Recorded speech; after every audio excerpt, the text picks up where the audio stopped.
สวัสดีพ่อแม่พี่น้องป้องปายเมื่อชุกูสุคนเนาะมื้อนี้บ่พรพายางมาเล่นหมู่บ้านเนาะพ่อแม่พี่น้องนี่บ่พรสิพามาเบิ่งหมู่บ้านเนาะหมู่บ้านนี่คือใจกลางหมู่บ้านใหญ่เลยนะพ่อแม่พี่น้องเอ้ยนี่เด้อบ่พรสิถ่ายให้เบิ่งเด้อ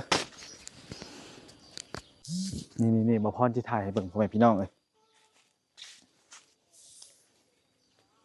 ยางเล่นพ่อแม่พี่น้องเอ้ยบ่ได้เห็นหมู่บ้านหลายปีแล้วนี่เห็นบ่นี่อันนี้คือเฮินชานบ้านบ่าวพรเนาะหมู่บ้านบ่าวพรกับหมู่บ้านกันใหญ่เติบได้พ่อแม่พี่น้องเอ้ยนี่แถวนี้ก็สิเป็นหมู่บ้านเนาะเห็นบ่พ่อแม่พี่น้อง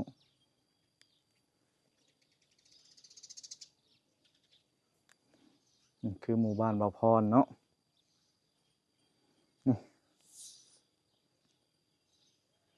เห็นบ่พ่อแม่พี่น้องมันก็สิแตกต่างกับอยู่ไทยได้นี่หมู่บ้านก็ใหญ่อยู่แต่เฮินก็สิออกแบบคือแบบทางฝั่งอีสานเฮานี่เนาะพ่อแม่พี่น้องเนาะเห็นบ่นี่นี่เห็นบ่นี่เจ้านี่เห็นบ่พ่อแม่พี่น้องนี่ก็คือเหล้าเขาเด้อนี่เหล้าเขาเนาะเหล้าเขาเด้บ้านบ่พรเขาสิเฮ็ดเหล้าเขาพ่อแม่พี่น้องเอ้ยเหล้าเขาไว้แบบว่าเก็บเขาสำหรับเขาหน้าปีหน้าหยังนี่นะนี่เห็นบ่เหล้าเขานี่เพิ่นสิเฮ็ดเหล้าเขาเนาะอ่ะนี่คือหมู่บ้านเนาะเห็นบ่พ่อแม่พี่น้องช่วงนี้ฤดูฝนมันก็สิมีต้นไม้ต้นหยังนิดๆหน่อยๆเนาะพรพายางเล่นยางเบิ่งนี่เห็นบ่อยู่ประเทศลาวเพิ่นสิเฮ็ดเหล้าเขาแบบนี้พ่อแม่พี่น้องเห็นบ่นี่เหล้าเขานี่มีแต่เหล้าเขาเด้เหล้าเขาเพิ่นก็สิเฮ็ดเรียงๆกันไว้เนาะเฮินไผเฮินมันพ่อแม่พี่น้องเอ้ยไว้ใส่ข้าวสำหรับเก็บเกี่ยวข้าวหน้าปีนะนี่ก็คือทุ่งนาติดบ้านอันนี้นี่โอ้ยความจังไดเด้มีแต่น้ำพ่อแม่พี่น้องฝนตกเอ้ยนี่โอ้บ่ได้มาหลายปีละบ่ได้มาหลายปีแล้วพ่อแม่พี่น้องเอ้ยอย่างมันก็เปลี่ยนไปแห้งอันนี้คืออย่างฮุ้งซีนี่ฮุ้งซีเข้าหมู่บ้านเอาพรก็จะลงเด้อเพราะว่าบ่ได้ค่อยมาเล่นบ้านโล้นดนนี่เห็นบ่เบิ่งเอาเด้อพ่อแม่พี่น้องเฮือนชานบ้านช่องอยู่ประเทศลาวก็สิเป็นแบบนี้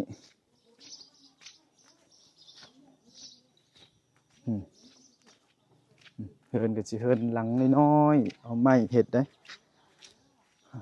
บางคนก็สิเริ่มเฮ็ดเฮินดินหลายแล้วพ่อแม่พี่น้องเอ้ยนี่แหละนี่คือบ้านเฮินอยู่ประเทศลาวบ่พรก็ย่างเบิ่งเด้บ่พรก็มาเบิ่งพร้อมพ่อแม่พี่น้องทุกคนเนี่ยเพราะว่าบ่พรบ่ได้มาบ้านหลายปีละเฮินบางคนก็เปลี่ยนแปลงหลายบางคนก็ยังคือเก่าบ้านเฮินก็ยังคือเก่าบางคนก็ได้นี่รถไถ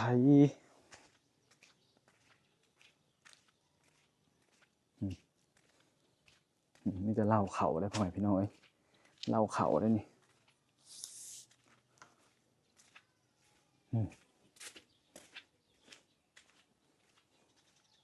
จะเคินไผเป็นเทินไผพ่อแม่พี่น้องบ่พอลืมเบิดแหละ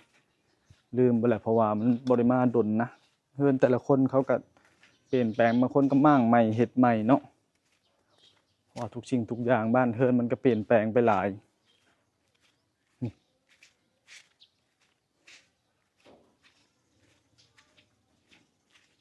บางหลังก็ยังคือเก่า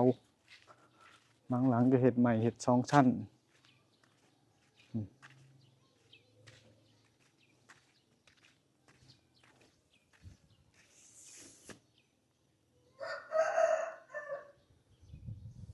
เบิ่งเอาเด้อพ่อแม่พี่น้องนี่เฮินเนาะเนี่ยถ้าผู้ใดมีได้ก็สิเฮ็ดใหญ่เฮ็ดงามนี่เฮ็ด2ชั้นนี่คือลูกเต้าอยู่ไทยนี่ลูกเต้าเพิ่นเฮ็ดงานอยู่ไทยก็สิมีเงินมีทองสร้างแหล้วพ่อแม่พี่น้องเอ้ยตอนนี้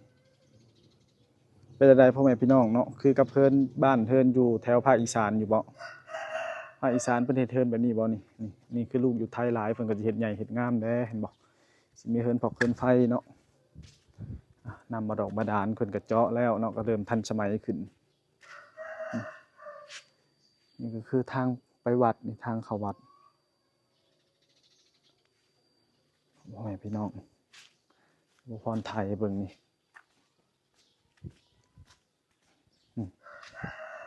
นี่คือกลางหมู่บ้านเลยได้พ่อแม่พี่น้องเอ้ยหมู่บ้านประมาณ600-700หลังคาถือว่าหลายอยู่ได้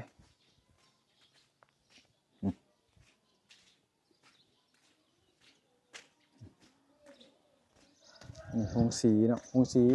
ตะดนได้โรงสีนี่โรงสีเขานี่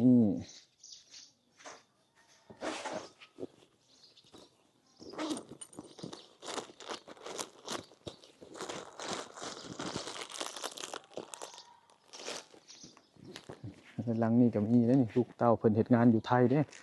หลังนี่โผเราได้โผคนไทยเลยพ่อแม่พี่น้องเอ้ยเราได้โผคนไทยเนาะ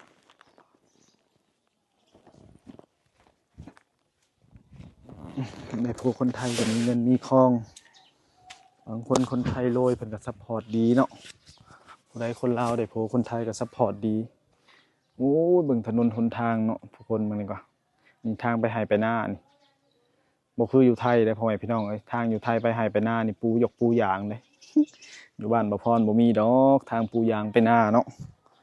อยู่ไทยทางไปนาก็เฮ็ดยางเนาะพ่อแม่พี่น้องเขาเฮ็ดกำแพงอ้อมเนาะ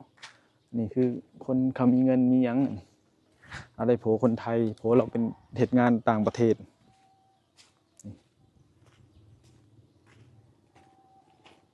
พ่อแม่พี่น้องนี่เดินมานี่ก็เป็นเทินเก่าบ่พรเป็นเทินเพิ่นบ่พรที่เคยอยู่ตั้งแต่เด็กแต่น้อยเนาะอันนี้คือบ่พรมาถ่ายเบิ่งแล้วนี่ขึ้นมานี่ก็เป็นเทินญาติพี่น้องแต่ก็ฮู้จักกันหมดทุกวันนี้ก็แทบจะบ่ฮู้จักกันแล้วพ่อแม่พี่น้องเอ้ยคนทุกวันนี้มันอยู่ไผอยู่มันเลยเบิ่งทางโอ้อันนี้คือห้านเวทมิตรเวทเวทเพิ่นเอาแล้วห้องน้ำนี่คือห้องน้ำบ่พรได้ตะกี้ก็ห้องน้ำบ่พรบัดนี้เวทมันมายึดเลยเนาะบ่พรให้เขาเซาทีบอกให้เขาลื้อออกบอกให้เซาให้เขาเซาก็ยังบ่เซาก็ได้เว้ายากเนาะพ่อแม่พี่น้องนี่คือเดินบ้านเนาะถ้ามีงานมีบุญบังบังไฟเพิ่นก็สิเฮ็ดอยู่นี่แหละพ่อแม่พี่น้องเอ้ยเฮ็ดอยู่แถวนี้แหละนี่คือเฮือนนาบ่าวบ่พรนี่นาบ่าวเพิ่นเสียแล้วนาบ่าวบ่พรเพิ่นเสียแล้วแต่ว่าเพิ่นก็แต่ก่อนเพิ่นมีเงินมีหยังเนาะเพิ่นเฮ็ดเกี่ยวกับโทรศัพท์แต่ก่อนแต่ว่าเพิ่นเสียแล้วพ่อแม่พี่น้องนี่ก็คือทางอันนี้ทางนี่ก็เป็นทางที่ประชาชนเฮ็ดเด้อบ่แม่นทางภาครัฐเพิ่นมาเฮ็ดให้ได้นี่ประชาชนเฮ็ดเองได้นี่เนาะคือหมู่บ้านบ่พรเนาะโอเคเนาะพี่น้องคลิปนี้ก็จบเป็นเพียงเท่านี้เด้อ